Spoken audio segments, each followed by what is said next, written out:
Ciągle z tej Pan. Dzisiaj pokażę wam moje fidget spinnery. I powiem wam, gdzie można je kupić.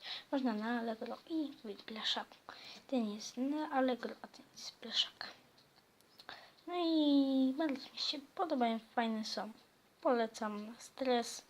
I moja babcia mówiła, że pomaga dla dorosłych, pomaga żyć palenie, więc subskrybujcie, ocenajcie. Cześć.